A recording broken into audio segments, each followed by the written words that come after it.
Hey there you guys, welcome back. Today I thought I'd do a little bit of a plant haul video for the month of December. I believe I bought all of these things in December. I've been trying to go on like a no plants journey for a little while, and only buying things that have been on my wish list or that really intrigued me. And I really didn't get a lot, but yeah, I thought I'd bring you along. So this is the last plant haul for 2021? Oh my god, what year is it? The time is just flying by. It's going to be 2022 soon, and it's going to be ridiculous. Hopefully it's a better year. So anyway, first plant on this list is one that I've been looking for. As you guys know, I love my elephant ears, Alocasia, Xanthosomas, Colicaceas, love them. Pain in the neck in the wintertime, so I'm trying some new things. I'm trying to store some of them dormant that I didn't normally store dormant, so it's full of experiments over here. But this one here, this is, thank goodness for Costa Farms. I say that because prices are so out of reach anymore. This one here is Xanthesoma. Up in the air, I see Xanthosoma, lindenii, but I also see them under Caladium lindenii. So I wonder what this one is going to be. I don't know a common name of this. It reminds me of the zebra plant. I can't remember the name of the zebra plant. I'll put it down below. It's just a pain in the neck, but it's got such beautiful foliage, and the flower is interesting. But this foliage reminds me of the zebra plant. So I'm excited to see how this one grows. I think this one can get to be 2 to 3 feet tall, and the leaves can get a little bit bigger. But look at the striking leaves. Oh, this one I bought from Lowe's, and it is a Costa Farm plant. So they're reasonably priced. I know that they were getting up there in price. Prior, I think that they were like $60. I don't know, depending on where you find them. If you find them in like a Walmart, they could be cheap. If you find them in a boutique store, they could be super expensive. If you buy them on Facebook Marketplace, they're really expensive. So anyway, lindenii, Xanthosoma, let's call it Xanthosoma because I like that better. Caladiums in me, as much as I could grow them, I don't like them as much. The leaves feel more Xanthosoma-like. They're much more hardier. I find that Caladiums are much more papery. So we'll leave that there. I don't know. So these guys are going to want to go slightly drier in the wintertime when they're in their dormancy period. They like high humidity, like all Alocasias, Xanthosomas, Colicaceas, and the like. If it starts to go dormant, lean into it. Don't continue to water it thinking it needs more water to survive. Lean into the dormancy. You'll probably get your plant almost completely die back, if not completely dying back. It does have a tuber or rhizome or whatever the heck you want to call it. I believe these guys are tubers or corms. I don't know, whatever you want to call it. Storage device. So it will come back when the weather is better. So they also want a bright indirect location. If you're in my climate outside, they can probably tolerate full sun. I'm in Canada, Zone 6B. In Ontario, but if you live somewhere closer to the equator, it might not be able to tolerate the sun as much as it can here, so you'll probably want to have it in something that maybe gets morning sun or just dappled shade or whatever. Just watch the leaves. If they look like they're burning, move it away into a different spot. They, in my experience, these guys, this group, elephant ear group, does really well if planted in the ground. So I'm going to plant this one in my garden, maybe. We'll see how it goes, and see how big it gets. I might plant it with my Xanthosoma lime zinger, because that one is a fantastic plant. I don't know if you've seen it before. If you look on my recent backyard garden tours, you'll see the lime zinger Xanthosoma, and it's just amazing. So anyway, without further ado, let's get to another thing.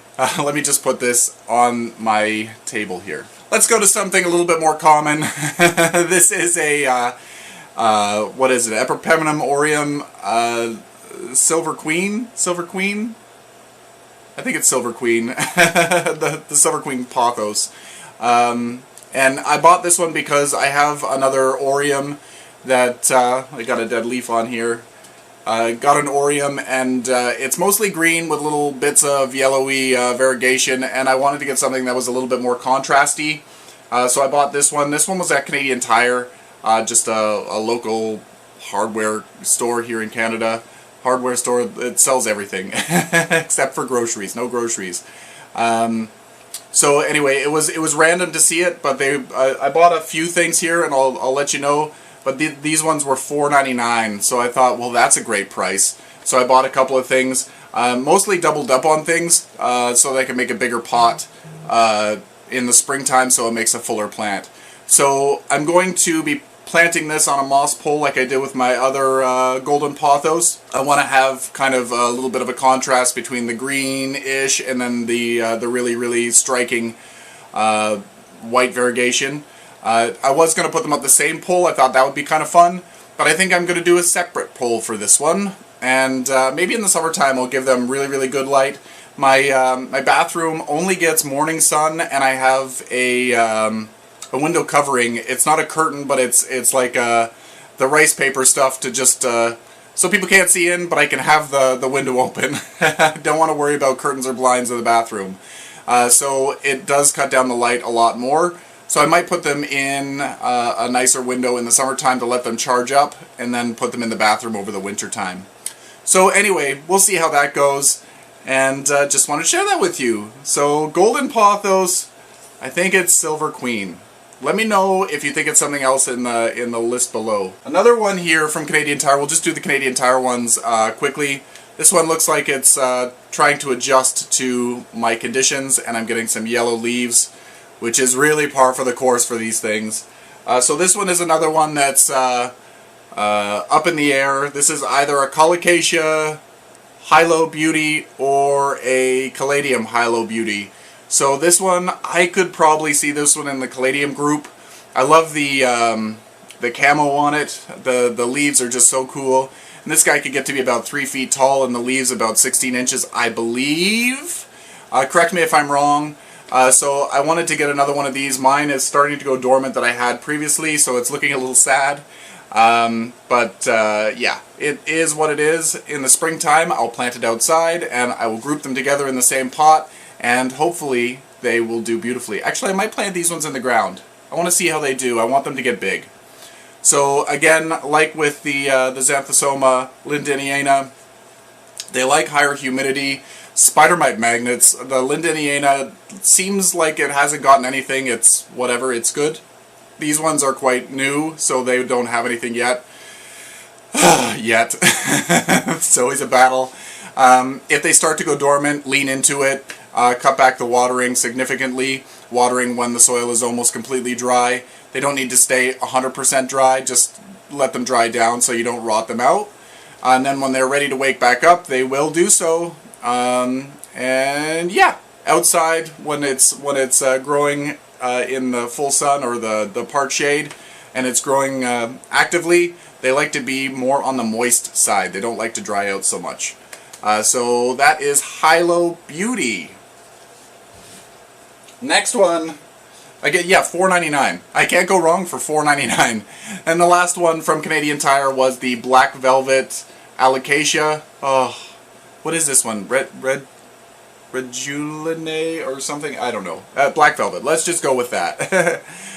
So these guys are beautiful, stunning plants. I think I bought my last one in, I can't remember. No, I had it all summer long. It really struggled through the summer. I think in the wintertime it really started to go dormant, and it was just starting to come out of dormancy and actively growing in the fall. So I'm trying to get the watering right on these guys. These guys tend to be, they like to be a little bit more on the drier side than on the moist side. So it's a learning curve. They would start to create little babies, and then the babies would shrivel up. I think I was keeping them too wet. So I'm going to be working on that. The jewel species of Alocasia tend to be a little bit more, they like their roots humid, for a better lack of better words. They don't want it to be like constantly moist, and they don't want to be wet, but they don't want to be dry. So It's really a hard, happy medium to get to. So you really want to have a nice free draining soil and just humid, just damp. When you touch it, is it just slightly damp? It's perfect. If it's dry, that's no good. If it's wet to the touch, that's really not great. So I'm letting these dry down quite a bit between waterings, maybe until half of the pot is dry, and then I'm giving them a good drink. So yeah, this is black velvet. I'm going to, like I said, be potting them up with my other black velvet when springtime comes. I'm just leaving them where they are for now. They're happy, and Alocasias really sometimes protest being transplanted. They don't like their roots to be messed with. It might force them into a dormancy. So keep that in mind. If it's happy, leave it alone. If it's kind of a little stressed out, figure out what's wrong. But they don't want to be played with. When these get shipped bare root, they tend to do a really sharp decline before they start to look happy again. So keep that in mind when you're repotting. Maybe just go up a size in a pot. If you can, don't really manipulate the soil and tear apart the roots. If you can, if you have to, you have to.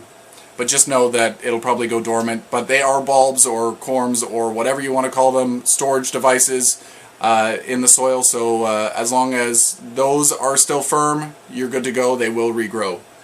Another one that is super fun. This one is Geogenanthus ciliatus. This is another Costa Farm one I got from Lowe's, and I love it. This was very much an impulse buy. It reminds me of a Calathea, but its leaves are super thick. They're very rubbery, and I don't know whether it's going to come in on camera, but can you see the coloration on this leaf? Oh my gosh, it's very Caladium-like. So this is a lower light plant. It tolerates low to medium light. If you give it too much light, they get very dark. If you give them less light, it really shows off the colors. But they still need light. So from what I was reading, it's a good plant to test out your fluorescent lights growing skills, because it could be nice on a stand further away from the window that still gets light, but you supplement with a lamp or something on a timer, and it should grow beautifully. They do like to be on the moist side, but not soggy. I don't know how to do that. So you really want a free draining soil. It likes a neutral pH, so whatever you choose, whether it's coconut coir or peat moss, amend it with some bark or some perlite or some pumice or anything like that, just to add to the free drainingness, and you should be fine. It looks like it's in the Tradescantia or spiderwort family, so that's interesting. It's not like heavily related, but as you can see, it's very different. I'm looking forward to seeing what it does for flowers, see if the flowers are similar. But yeah, it looks like it's a creeper. It's an understory plant that grows in the leaf litter down underneath the trees, so it's very much a shadier plant. But yeah, we'll see how it crawls. It's supposedly a ground cover. So very cool. I love the glossiness. I love this plant just in general. It's so cool looking. Geogenanthus. If you can find it at Lowe's, I would pick it up. It's a lovely one. I love the leaves. Just to feel the leaves, they feel fake. They feel like rubber. And last one, I know, Bill, you weren't going to buy any plants. This one, well, not this one specifically, but this is a type of spiral ginger. This is a costus erythrophyllus. I hope I've got that right. Erythrophyllus. I hope that's right. It's also called the oxblood plant. That's gross, but it's known for the red underside of the leaves. Is that coming in? It's got really striking red undersides, and then it's got this lovely light color green on the top. This plant was really in rough shape when I got it. The stems were well, they're getting old and they were getting beat up, but I saw it was the only one that they had, so I couldn't choose. And I said last time I turned down a spiral ginger, I think it was the price. I think it was like $40 or $50 for a plant, and at the time I wasn't paying that sort of price for anything, and I regretted it since the day I passed it up. I think that one was a torch ginger. This one is not. The flowers aren't as showy. I think it has pink flowers that kind of just rest on top. They're not very pretty to me. I probably would end up cutting them off. I love the leaves, but we'll see what the summer has to hold. Next winter, I'm going to try to store it dormant, but we'll see how that goes. If it's an easy plant to keep over winter in the grow room, I'll do that. You definitely get better growth rates if you grow them over winter. So the reason why they call them spiral ginger, let me see if I can find a good example. This is an old leaf. Can you see? There's the first leaf here, then the next leaf, then the next leaf, then the next leaf, and then this is the last leaf. So they go up in a curl, in a spiral fashion. So they're really, really, really cool plants. I wish there was more to show you. We'll probably look at this one in the summertime to see how it's growing. When I got it, there was a couple of new growths starting to come out. So this is a new one, the nice deep red. And then there's one back here, and then there's this one back here as well. So it's got 3 new growths that came out. These guys like to be watered well when they're outside. They like to be in a part shade location outside. They like morning sun, but they like to be kind of shady for the rest of the day. I find that too much sun bleaches them out. I know that from a shell ginger. So they like to be just, I don't know, well lit, but not in full direct sun. And they like to be kept on the damp side over the summertime. In the wintertime, if you're trying to keep them dormant, let them go dry, and then water them when they're completely dry. You don't need to water them excessively. If they're actively growing, this one's actively growing, so I'll probably give it some fertilizer. I don't really want it to actively grow, so I might hold off on that. Yeah, this will be a fun one to grow. I'm super excited I bought it. I wish it was the torch ginger, the really nice red one is what I want. But this is a great starting point to see how I like it. I think that these ones, the stems, I think I read that they can grow about 2 feet tall. So let's hope they can get taller than that. But 2 feet should do okay. That maybe is another 8 inches taller than the plant already is. So I'm going to grow it as a container plant. We'll see how it grows. And yeah. Hopefully you enjoyed this little plant journey. Hopefully you found something that you liked, something interesting. Let me know what you bought over Christmas, or maybe you got some plant gifts. If you're one of those people that gets plant gifts over Christmas, oh, I'm so jealous. I have never really received a plant gift. I think people are just afraid. They're like, you have everything, so why would I buy you something you already have? So I think that's my problem. But yeah. I love it. I do my own plant shopping for the holidays because I got to. Anyway, until next time, you guys, happy growing.